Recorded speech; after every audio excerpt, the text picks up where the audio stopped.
Jujutsu Kaisen and Bleach are two of the most well-respected and appreciated manga of their eras, and as battle shonen, one of the biggest aspects of these series are the fights. Conflicts are resolved that way, characters evolve through battle, and some of the hypest lines and best art in both manga come from panels and pages in which a fight is occurring. Today, I will be continuing my series of fight comparisons with Bleach and Jujutsu Kaisen as the focus. Just as I did with Dragon Ball, I will be looking at what each manga does well from an action perspective, with Radman as my partner in crime. So get comfortable, grab a snack, and relax, because it's time for a pretty deep dive to see which has the better fights between Jujutsu Kaisen and Bleach.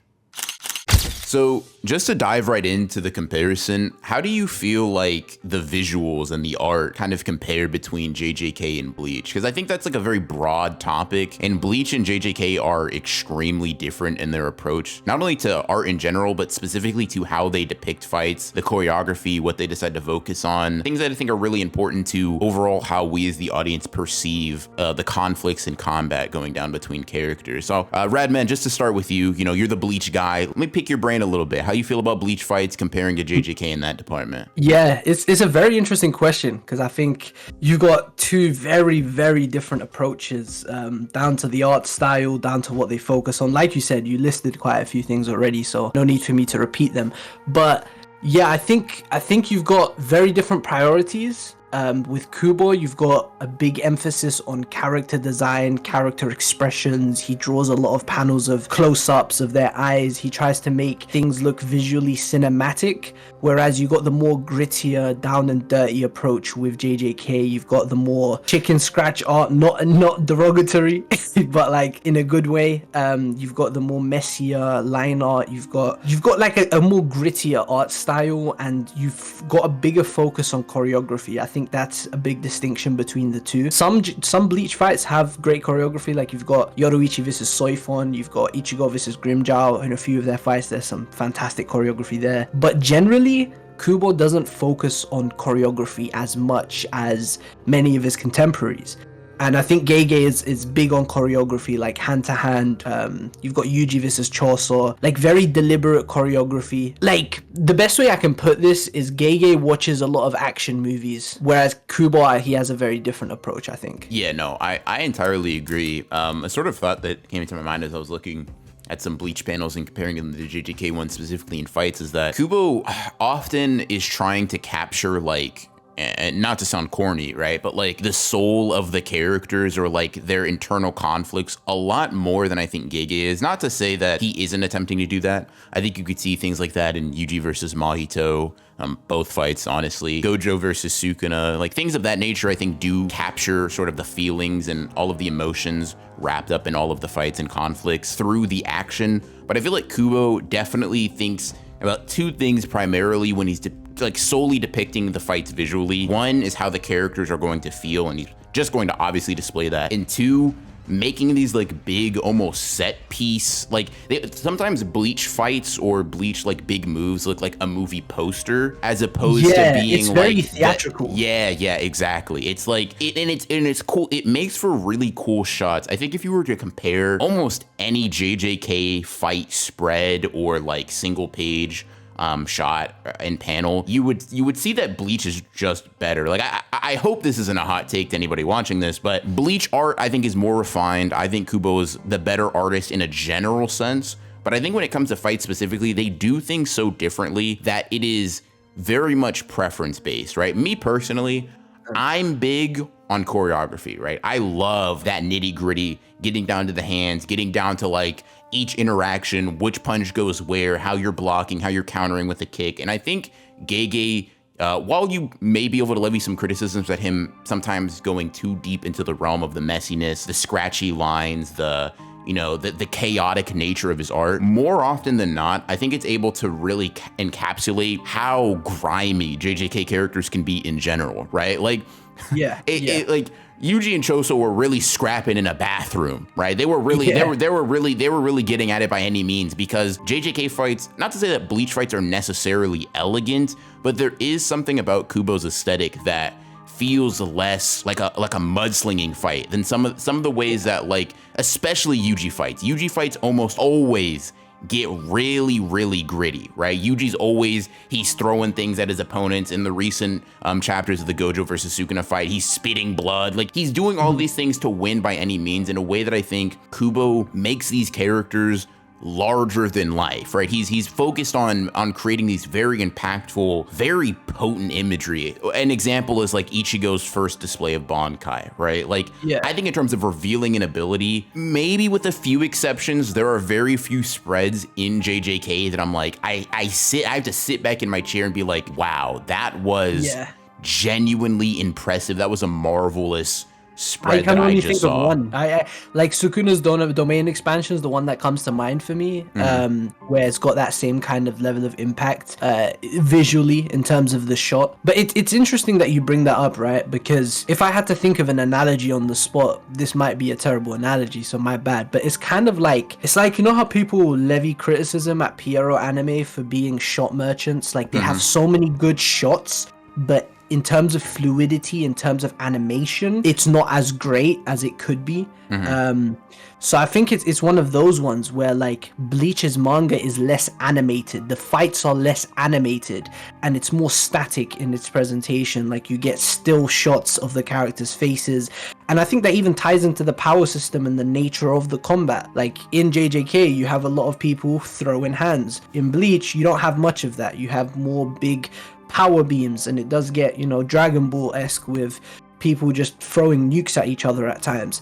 And that definitely is reflected in the visuals and how things are drawn. Like you said, Kubo plays up the setting sometimes. Like, it feels like they're on a stage and it's big focus on these two characters going at it. While with JJK, sometimes the two characters involved don't know anything about each other and it's just an obstacle they're trying to get past. And while you do have that sometimes in Bleach, even when it's just an obstacle, you have some kind of intimate connection or bond formed, or some kind of, evocative relationship between these characters, even if it's just an obstacle. A good example of that is like Ichigo versus Dodoni at the start of Hueco Mundo, right? That's a fight with, I wouldn't say a throwaway antagonist, but it's an antagonist that don't really matter in the grand scheme. He's not a top 50 most important Bleach character, right? Dodoni. But it's still one of those things where he gains a lot of appreciation, respect, and admiration for Ichigo during the fight. And it's one of those things that, that's reflected in the visuals and how it's all drawn. Yeah, and I totally agree. This is one of those things where I think a lot of people lean towards choreography, if I just had to guess, right? Anytime I see discourse surrounding like certain fights, I think that's why something like Sakamoto Days is so popular and so revered, is because God does Yuto Suzuki understand how to make people scrap in that look. Ippo's another one. Ippo's another great example of, like, it's not the just motion. Big shots. I don't need the anime to watch Ippo, if that makes sense, right? Yeah, it's moving. The pages are moving, baby. Like, it's moving. He uses the absence of characters in order to make things. It's excellent, right? Things like Ippo, things like Sakamoto Days, and I think JJK is another example of, like, manga that focus on that motion, on that movement, on, like, letting you see it play out entirely like a movie, like you're seeing like just two really just like not even monsters, right? You're seeing two, even when they're fighting curses, right? You're seeing these two humanoid creatures just going at it in the most like visceral way possible. Maybe with the exception of characters like Sukuna, for example. Gojo is another character that kind of maybe steps a little bit back into that more Bleach realm of bigger attacks, larger scale abilities, and things of that nature. Whereas, and I think that's even reflected in the visual presentation. I think Sukuna is like one of the most uniquely presented, and obviously he's like this deity, he's like this larger than life figure, like many Bleach characters, and so it's reflected in the presentation where he's got this imposing presence on the pages, and there's more of a focus on his design, his expressions. You get close-ups of his face, and obviously it's still down and dirty and it's still got that nature to it as well. But I do think Sukuna sticks out a lot in JJK in terms of visual presentation. I agree. I think because now that you mention it, I'm thinking about it. In Sukuna, his choreography is good whenever he does have it, but like I'm thinking about choreographed moments for Sukuna, and a lot of the times they're not as detailed as say someone like Yuji, right, who really just gets it off this way. Take a character like Yuta, who has more complex techniques, Hikari, Kashimo, even someone who's not very like physically competent relative to their overall ability, like Megami. He's someone that I think always is damn near dying for the win. Versus Reggie, it's like he's dropping elephants. He's barely survived. They're going at it, like, I think purely visually, right? Because I don't think the visuals encompass the entirety of what makes a fight good, as we'll get into later in the video. But I think visually, Gege displays a little bit more control, or maybe variety in what he does. Maybe saying that Kubo doesn't have as much control is a little bit not the case. Kubo thinks another thing about his fights visually are more important than choreography, right? And I think a perfect example of that is this, right? Ichigo putting on the hollow mask for me is something that I can right now, without needing the manga, at any point in time, visualize. The posing is very potent. It's striking. It's imposing onto my mind, right? There are certain actions that are so iconic, isn't necessarily the word, but they're so striking, right? They're so important in the way that they're framed. Exactly, memorable, where I'm like, I know 100% what a Getsuga Tensho looks like. I know what that hollow mask like equipping looks like. Like those things resonate a lot. And I think that's an underrated strength of Kubo's framing sort of like choice, is that while the choreography is never going to compete with the JJK, Sakamoto Days, Ippo, take your pick of whatever manga you think does the like in-between paneling fighting really well. But what it does do extremely well, in my opinion at least, is make sure that you remember certain moments. It makes sure that you remember certain things about the fight, whether it be the character expression or the intensity in which they're doing things. Like Ukiura being on the canopy, or above the canopy rather, going into a second resurrection is like burned into my brain, because Kubo made sure, he made emphasis on knowing that you, like making sure that we knew that, right? Like for example, Gege attempts to do these things as well, right? Gege doesn't like forego trying to make these memorable poses, and I think he does so to a great degree. Like both these guys, professionals, great at their game, etc., etc. But I think if we're comparing, same goes for Kubo with choreography. Exactly, right? Like Kubo is still a professional. Like the choreography is still adequate for what he's trying to do. You can just tell the focus is different, right? I think when Gege gets into his like striking posing and angles, it's like, it's great. It's really well done, but I think that's where Kubo has a pretty notable edge. So I think when we're comparing visuals, when we're comparing things that, you know, we're relying strictly on the eye test here, it kind of just comes down to, what do you prefer? What is more important to you in the moment? Because I think Bleach has a lot of staying power, whereas JJK makes for a really good in the moment reading experience. Yeah, very immersive and gripping in the moment for sure. I like that you brought this up, especially like that contrast, because one thing I think of when I think of memorable from JJK, and this is very Kubo, this is very Kubo, but the start of 116, the hand signs from Sukuna and Jogo, like those pages, extremely cinematic, like taking the time just to show us nothing but their hands, right? It doesn't, nothing else matters in that moment, right? And that is extremely striking. I think it's one of the more striking things just visually in the entire manga, in the entire manga, like the fire arrow, it perfectly encapsulates what we were just discussing and praising Kubo about, and how Sukuna also has that element to how he's presented, for sure. The fire arrow is the quintessential example of that. I think personally 100% agreed with basically everything you said. I think with Bleach, JJK definitely makes use of symbolism a lot as well, but I do think Bleach is a very symbolic, it uses symbolism to another degree, to an even further degree, and in that regard I understand why Kubo takes the more cinematic approach, because if you're using a lot of symbolism, you have to focus on those symbolisms visually, on those symbols visually, you know what I mean? So I do see that more with Bleach, where he's, you know, focusing on designs like Noitara, for example. I will never forget that spread of Noitara's resurrection and how that looks with all the different arms and obviously the praying mantis imagery and all that kind of stuff. There's certain just designs like Ukiura, like you just mentioned, like Yuha once he's merged with the Soul King. There's certain pages where, you know, Kubo went all out on drawing this specific character, this specific pose, this specific image itself. Whereas with Gege, instead of focusing on specific images, he's focusing on the actual flow of the read, which is arguably just as, if not more important for manga, which is, you know, a reading experience. I think paneling and kind of like the flow to flow sequencing of a manga is one of the most important things about it, like how you read it, how your eyes track across the pages. In that regard, I would say Gege is honestly superior. But I do think Kubo is also very, very good at that, just not necessarily as much in fights. I think outside of fights, he's very good at the whole eyes tracking the page kind of thing, very cinematic in, like, he has these pages, like textless pages, where he's just focusing on characters in certain settings, and they just evoke these very specific emotions from you. But within fights, yeah, I would have to say Gege is better in that regard. And I think I would agree. I think I would agree generally, right? Like you mentioned, in a sequential form of art, being able to capture that motion across panels, across pages, across chapters is extremely important. And going strictly off that, I do think Gege is slightly better. One thing I do want to just quickly mention, just because I would probably categorize it mostly in the visual section more than anything else, at least before we move on, is like Kubo is very, very good, and this is kind of specific, but like capturing a character's reaction to like a really strong stimulus. Like what comes to mind is Ichigo's initial reaction to Kenpachi is like, Yeah. If I'm comparing, say, like, you know, characters in JJK do something similar whenever Gojo's showing up, whenever Sukuna is showing up, sometimes Yuta, right? But there is not an instance more striking in terms of how Kubo decided to depict that than what he does with Kenpachi, what he does with Aizen, what he does with Yuha. I mean, he does it with so many different characters. He does it everywhere. Like, when you mentioned that, the first one that came to mind was Rukia versus Aroniero, like where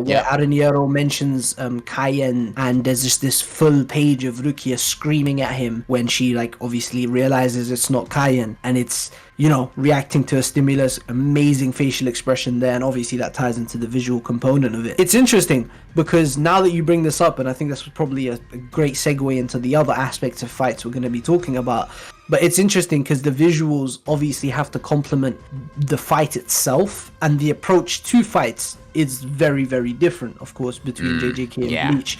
And you get a lot of that motion in JJK because JJK fights, a lot happens and a lot of movement takes, like, there's a lot more movement in their fights. And I guess the characters are slower. You can add that as well, I guess, because characters in Bleach move at ridiculous fucking speeds. But yeah, there's that element as well.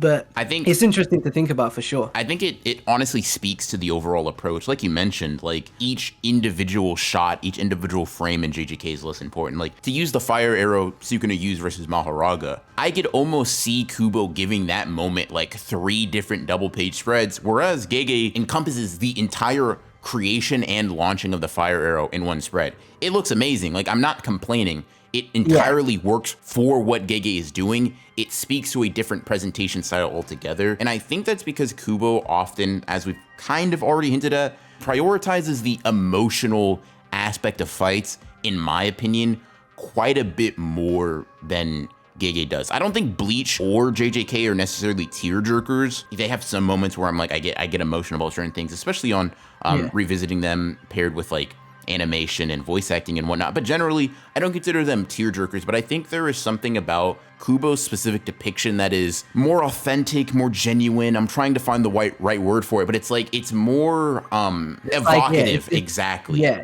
Like it you can tell Kubo is trying to make you feel things with his fights, whereas Gege, not necessarily. You don't always feel that way, even if he is sometimes. Yeah, he is obviously sometimes trying to make you feel things, like Sukuna versus Gojo. Obviously, he wants you to feel things while reading that kind of fight.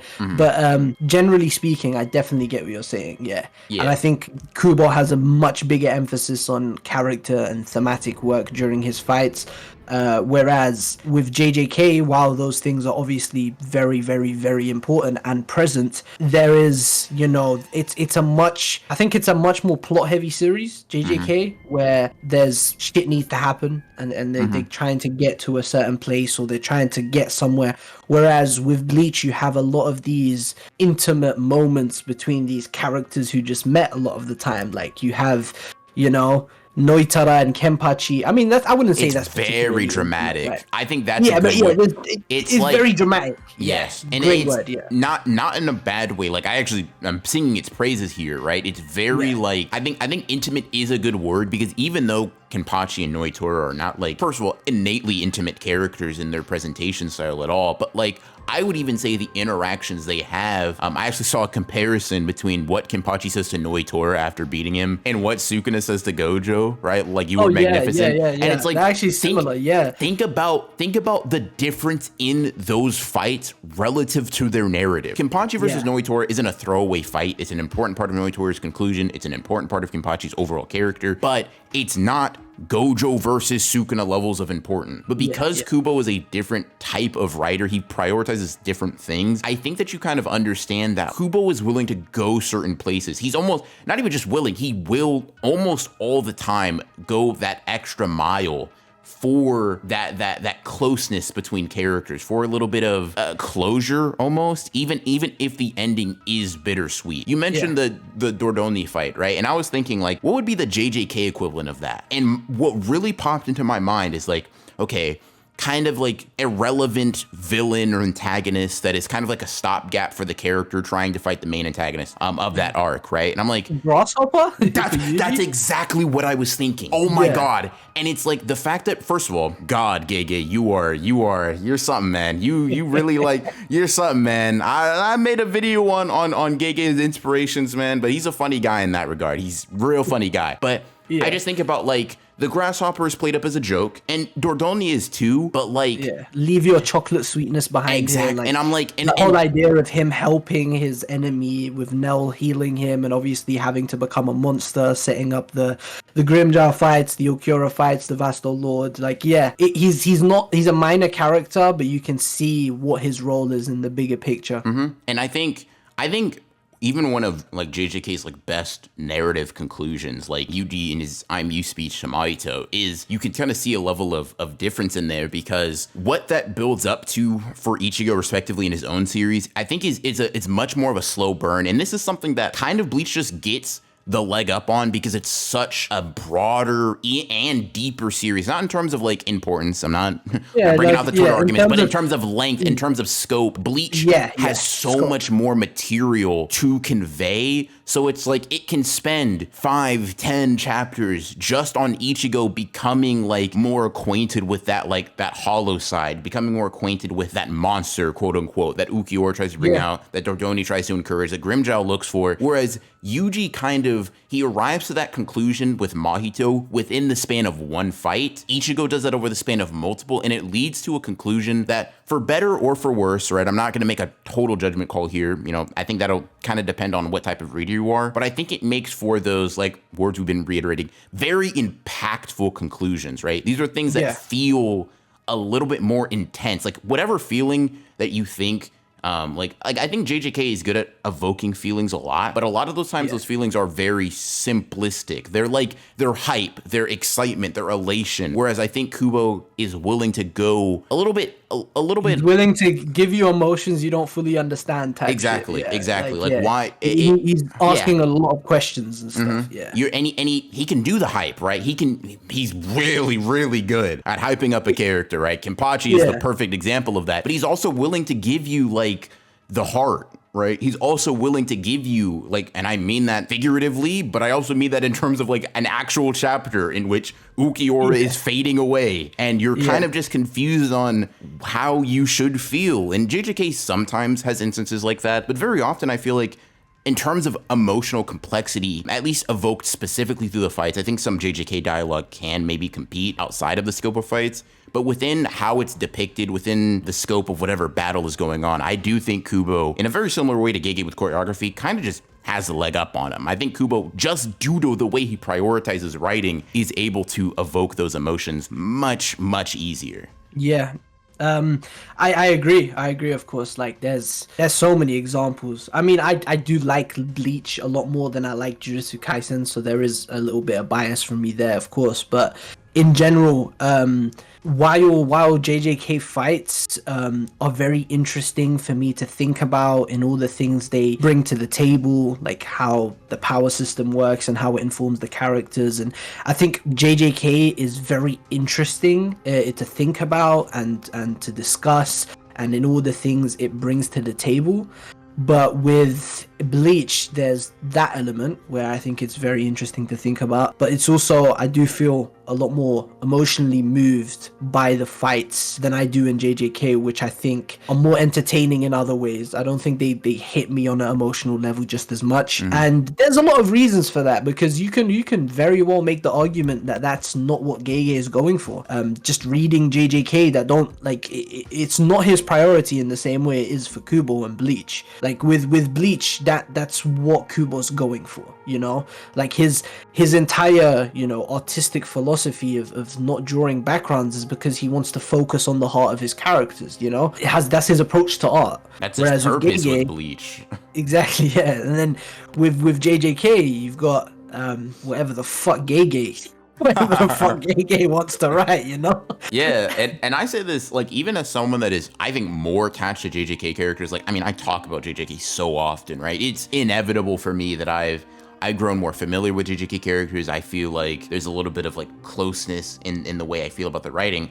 I think if you were to, like, just drop two versions of me, just someone who's read Bleach, someone who's read JJK, and then they swap series, I think 9 times out of 10, you will find someone coming out saying that Bleach is the more vulnerable series, the more intimate series in that sense. And once again, it's not a knock on JJK as a manga in its entirety, but if we are talking about part of a fight, in the same way that not having the greatest choreography isn't necessarily a knock on Kubo, I will say it's fair to say that Kubo does have the leg up in this specific avenue. I think it's something that he really does excel in. It's something he focuses on. And I think this is where his sort of character-centric art style carries him a lot. It really elevates things, because when I look at a character and I'm like, what expression are you pulling? I see 3, 4, 5 different emotions on your face right now, and they're all super complex, and I'm confused, and you're confused, and now we're confused. With Gege, I think I can understand the characters from their expressions. Like, once again, different. He's like min-max different aspects of his writing, different aspects of his art. It even goes into other elements of the presentation. Like Kubo does some, like, just general things, like shots from behind, or the way he slowly zooms into a character through the paneling, or whatever it might be. Like the focus on a character from a certain angle or certain perspective, or layering them with something else in the background, or little things he does with his art that make you, you know, feel or think things that I don't think Gege, you know, spends as much time or has as much attention to detail in that regard of his art, in terms of character writing through presentation, if that makes sense. Yeah. Whereas I feel like Gege is more focused on the fighting aspect. I 100% agree. And I think kind of an aspect that, or rather a trait that Gege has that sort of proves this, is how he writes strategy, how he writes his power system, how he writes people divulging their abilities, things of that nature. Something that I think kind of swings back the pendulum from the, you know, the purely emotional things back into the pragmatic, back into the logistical, the objective, if you want to use a word like that, right? Which is like, how do these abilities work? How do they interact with one another, et cetera, et cetera, et cetera. And this is something that I think I've kind of...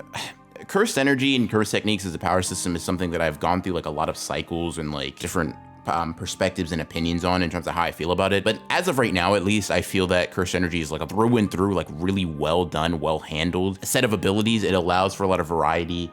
It allows for a sort of a realistic, quote unquote, grounded fighting style that can kind of branch out and get crazy, right? On the low level, you have characters like Ino, who can summon different spirits, or blah, blah, blah. You have like people who invert damage, and then you have slices that cut through a city, and, you know, the absolute control of space-time and things of that nature. It allows for a lot of variety. And I don't know, you're going to be a lot more knowledgeable in the Bleach power system than me, right? Because you're you're the Bleach professor here, right? How do you feel that these two things compare to one another? Like the power systems, the strategy, things of that nature. It's funny as hell, because it really feels like we're going to be saying the same thing again and again, because it ties into what we've already been saying, and the difference between, you know, the priorities and Gege in it to, like, I think when it comes to very cool abilities, very elaborate mechanics, to a power system. I feel like cursed energy feels more mathematical or more scientific, or more like it has like it feels like a strong set of rules, and there's there's a theory behind it. Whereas with Bleach, while those things are true, there's barely any exposition on it. There's barely any exploration on it. Like, we learn what an Asauchi is and how a Zanpakuto is made in the final arc. You know what I mean? Like, we literally learn about the Asauchi in like chapter 520. That should tell you a lot about how Kubo approaches his power system and exposition in regards to it. Like, we don't know what Ichigo's Zanpakuto is fake for half the manga, basically. So it's a completely different approach. With Kubo, he's thinking more about character writing and thematic writing through the power system, and not necessarily for a mechanical power system with this theory behind it that makes way for all these cool abilities and makes sense as like this lore of the universe. While it is those things, obviously, like spiritual energy and how it ties to the Soul King and the different races, those kinds of things, there is definitely a theory and science behind it, but it's nowhere near as elaborate and extensive. The information we have on it is far more limited, and more of it's more ambiguous, and it's more making connections through symbolism and just like similarities, right? You've got Hollows, who are basically inverted Shinigami. You've got they've got the Resurrection, which is like a Bankai equivalent. You've got Quincy with their Volstandig. You've got a lot of similarities that add up and coalesce, that show that not everyone is so different, that ties into the overarching thematics and all the stuff with the Soul King and la-di-da-di-da. You know what I'm trying to get at. So it's a different approach where the priorities again are just completely different. I think we mentioned this before the discussion. I should have mentioned it now. I think a very good thing that captures this very well is the fact that JJK uses a narrator so much, as opposed to Bleach, which barely has a narrator. I genuinely can't remember an instance where it has narration. I was actually trying to think. I'm like, I don't think I can think of any instance where we've seen narration. Like, yeah, there's not a single instance I can think of. The only time I can think of is when Aizen was technically a narrator through the letter he left Hinamori in Soul Society. That's it. And that's not the narrator. That's just Aizen's letter. Yeah. And that's it's like, it. JJK is like very notorious as a negative implication. It's very popular for its narration. I think that lends to some of the coolest moments in JJK. Absolutely. Where to we the get one who like left it all behind. Yes, sir. Right. Yeah. I think that not only adds to the overwhelming hype factor that JJK has, and that I think has contributed a lot to its popularity, but there's also sort of a right and wrong answer to things oftentimes. Yeah, right? you do have a bit more of like an objective voice in the story. And it's interesting because from the way we've described it, you would think that like JJK just is sort of the better approach. Like, I think if you're looking at it without nuance, right, you would just think, okay, JJK has to be better. You know more, you have a better understanding, it's more logistical. But it gets a lot of criticisms, and not necessarily entirely wrongfully so, for sometimes being obtuse, sometimes being very verbose. Like sometimes people like, yeah, we don't care about all this. We care about the characters and the story. So yeah. Sometimes like I think it's interesting because it's a give and take. Maybe sometimes you think Gege gives too much and doesn't take enough. And maybe sometimes Kubo takes too much and doesn't give enough, right? Yeah. Or it's like, this is too ambiguous, or this is too much information. Like, I think this doesn't necessarily contribute exactly to the in-story fights, but like an example of that people give is like always Gege's after chapter explanations of Infinity and things of that nature. Because I'm gonna be real, like, it's an interesting piece of trivia, but it doesn't really impact the story if you know that like it's based on the the tortoise and the hare, paradox of infinities and blah, blah, blah, blah, blah. Like, it's guy with blue eyes stops things from hitting him, right? Is really, at the end of the day, what you need to know. Sometimes it helps. Like, sometimes it's like, hey, I'm glad I understand why Kamutoke didn't shot Kashimo. Appreciate you giving me the narrator there. You can kind of tell Gege got a little bit that from Tagashi, specifically in the Chimera Ant arc, because I think it adds to a sense of cinema, of like larger, grandiose presentation, and it also just clarifies things.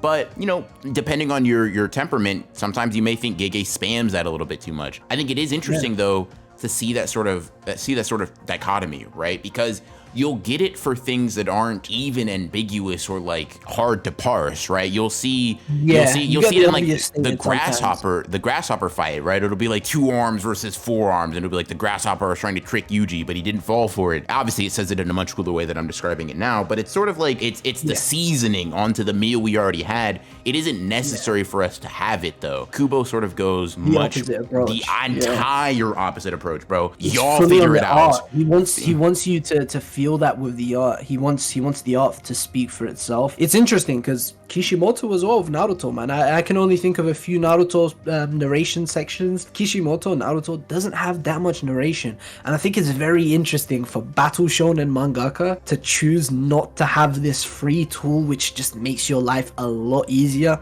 Because they're nerfing themselves, bro. Like by not having a narrator, especially for battles, it makes things a lot harder to write. And you have to make the characters explain. And that's another thing, Gege, you might be able to tell Gege kind of thought of, like, from maybe seeing Bleach fights, seeing Naruto fights, seeing Hunter fights. Like, oh, he just built a reason. Oh, why do characters explain their powers to other people? Oh, it's a binding vow, right? And then the binding vow just like amps your abilities. Cool. Yeah. So now that question has already been answered. So if you're ever wondering, like, oh my God, bro, them explaining their powers is so dumb. No, it isn't.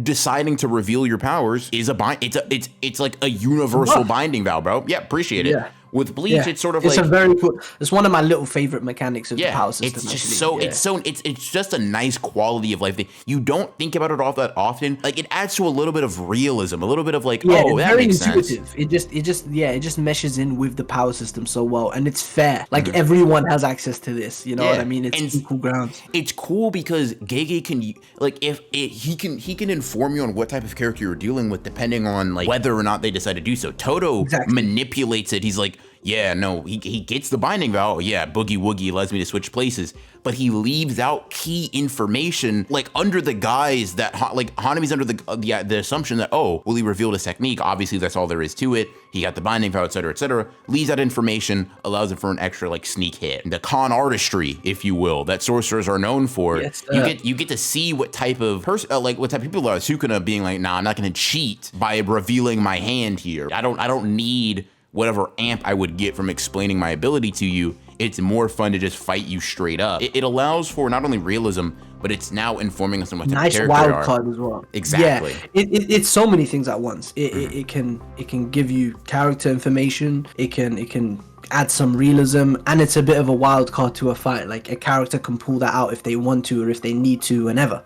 So it's a very interesting little layer to the power system that makes every fight a little bit more dynamic or engaging. So Gege cooked to that one. Yeah, conversely, Bleach you kind of just gotta hold that with certain characters. If a character reveals their somewhat complex ability in Bleach, we're not just going to intrinsically know what it does unless they explain it, right? Which leads to like a rose. I mean, you've got people complaining though. Like, so you've got both ends of the scale. You've got characters who explain it, and then you've got Unohana's Bankai, which people still don't know what the fuck it does. You know what I mean? So it's a very tough. That's where, like, I'm not gonna tell Kubo, hey bro, you should have added a narrator, but it's kind of where you, like you said, he's kind of nerfing himself because a narrator would have fixed those problems. Okay, Unohana, I'm not gonna tell you my ability. However, the audience should probably know the audience should probably know Unohana's ability, right? Now we can infer I mean, there's definitely through what it does and through watching it, you can there's a lot of solid interpretations of what it does that I obviously subscribe to,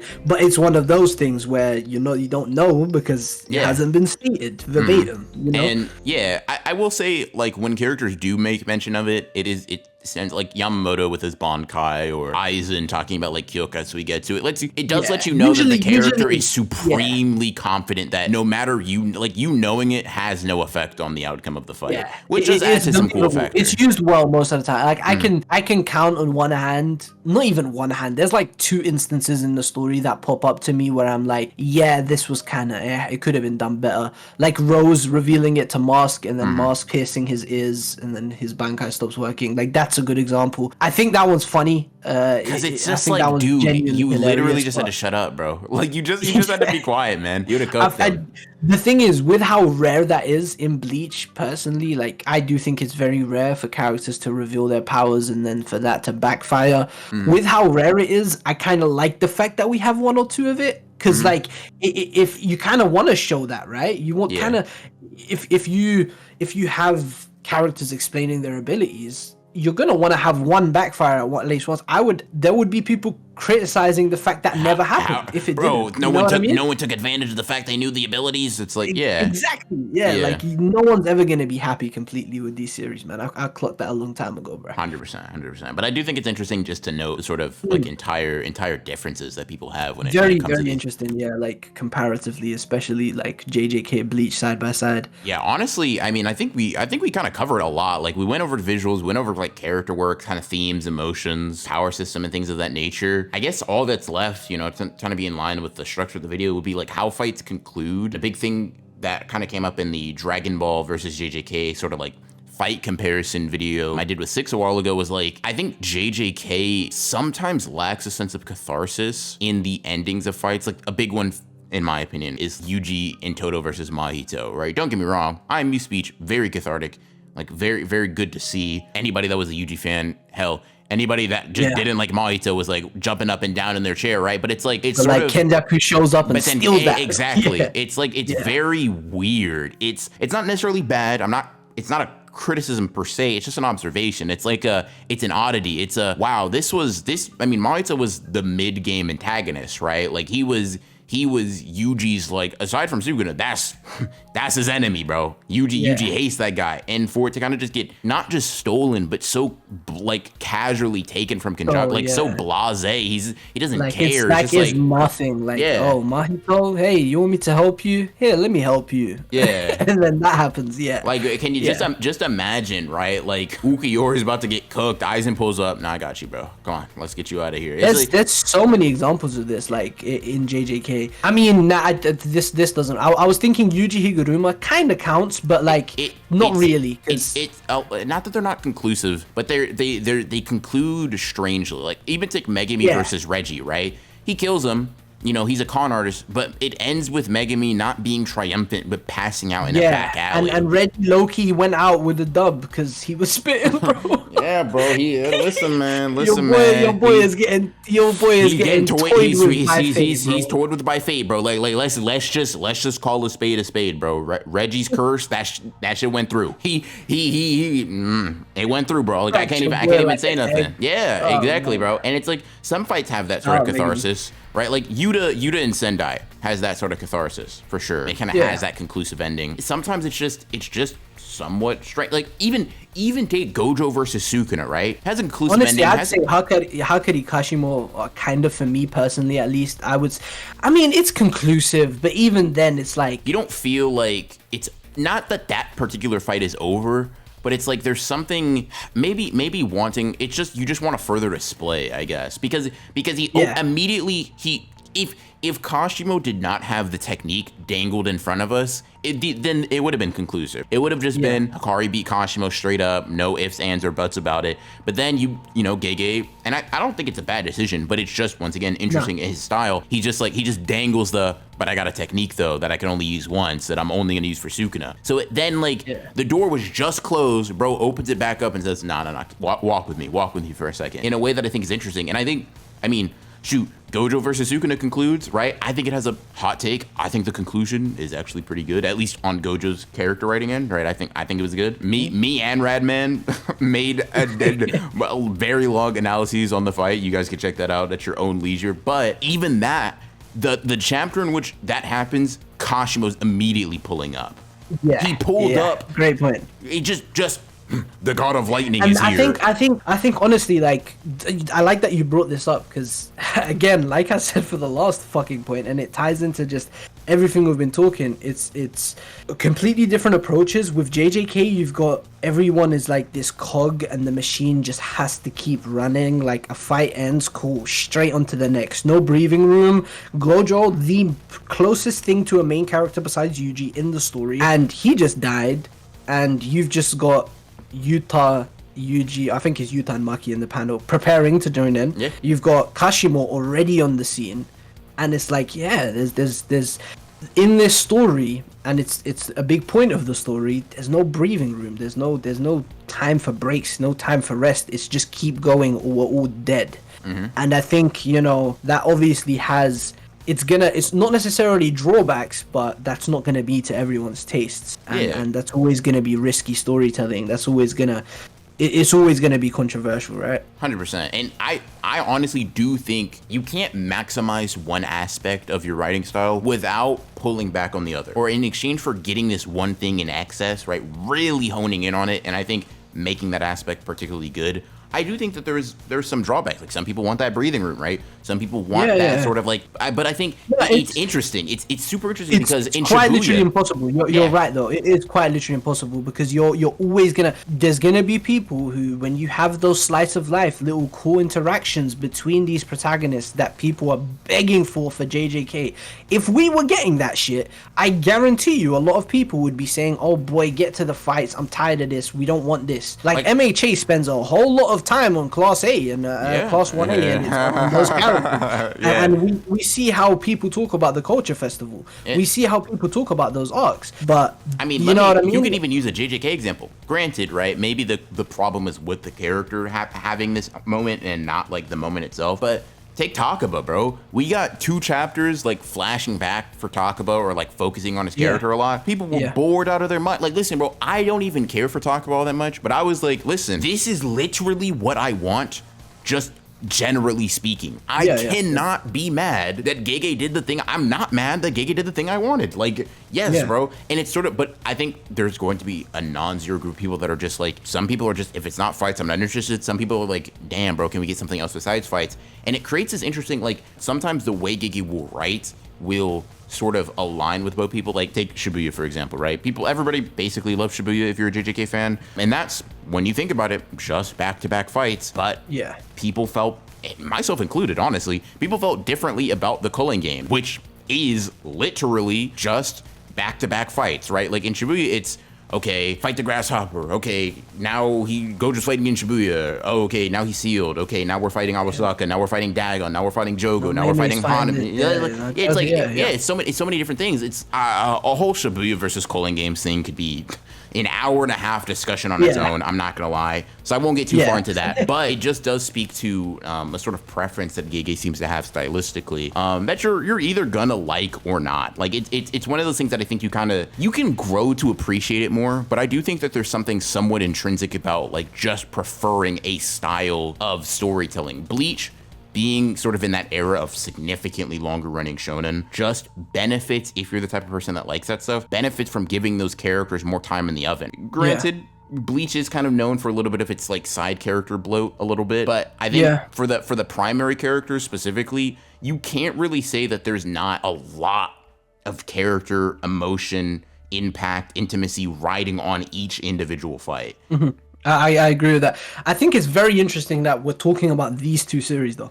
Yeah, because JJK and Bleach, even though we've just spoken for, I don't know, 40, 50, I don't know how long we've been talking now, but even though we've been speaking this entire time about so many differences between the 2, the main criticism I hear about both of these series is the volume of fights. Is that there's too many fights. That's the main, I mean, maybe not for JJK, but definitely for Bleach. That's one of the main criticisms I hear for Bleach. And for JJK, it's up there. It's up there as one of the main ones as well. Yeah. And it's really interesting because despite both of them having so many fights, you obviously got 2 completely different approaches. And it is interesting to discuss. I didn't really have anything constructive to say about that, but I did think that was interesting. I do think I think it's really interesting. And I think the thing is like with Bleach, it's that the fights occur at such a large volume with characters people don't really care for. With JJK, it's that the fights occur at such a volume, but there's not that, I'll say, filler, for lack of a better word, that people seem to enjoy, right? And it's interesting because it's like even the same criticism comes from 2 entirely different points of view.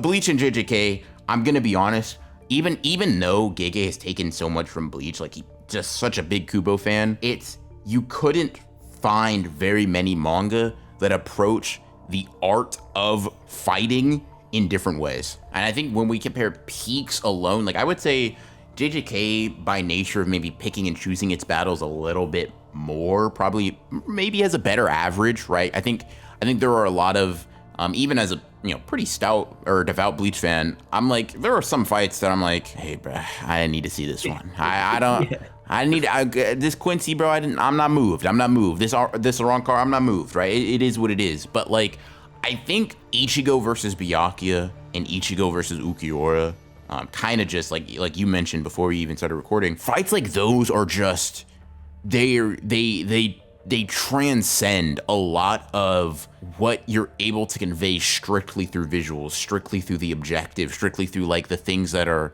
almost tangible or quantifiable, for me at least. They become something that is just so impactful. Ichigo just being so happy after like the Byakuya fight is just like, god damn, does that mean a lot, bro. I don't know if I've ever been like as happy, because Gege don't let you be as happy after JJK fights, bro. He just don't. Yeah. He don't let you. He don't, unfortunately. So it just creates a different feeling that I think is quite interesting. To look at. I'm curious for everybody that made it this far in the video. Comment, let both of us know rather, what your either favorite fights in both of these series are and like how they compare to one another based on what we brought up. I think we did a pretty good job of going over both of these fights as, broadly, but still going into detail as much as possible. And I was only capable of doing this due to you being here, Radman. So I appreciate you, bro. Appreciate you. I mean, the Bleach professor, bro. Appreciate you hopping on here, helping me out. Yo, thank you for having me, dog. This is a really fun talk, and we definitely got to do something like it again sometime. Yes, sir. But that's that Kubology foreshadowing right there. Look out for that. Look out for that, y'all. Look out for that. That's all I'm saying. But listen, appreciate you. I'm linking Radman's channel down in the description below, and I'm also gonna put his channel up here so you guys can click through. He makes a lot of great analysis content. JJK, Bleach, Hunter x Hunter, you name it, he's doing it, and he's really good at what he does. Like, expect really deep dives, like really quality shit. You guys need to go over there and check him out. But yeah, appreciate you. I'm definitely gonna have you on for another video, maybe in a similar vein sometime soon. Maybe. Yeah, maybe. But yeah, we're gonna close it out here. Appreciate you guys. Subscribe for more videos like this, and we'll see you in the next one. Peace.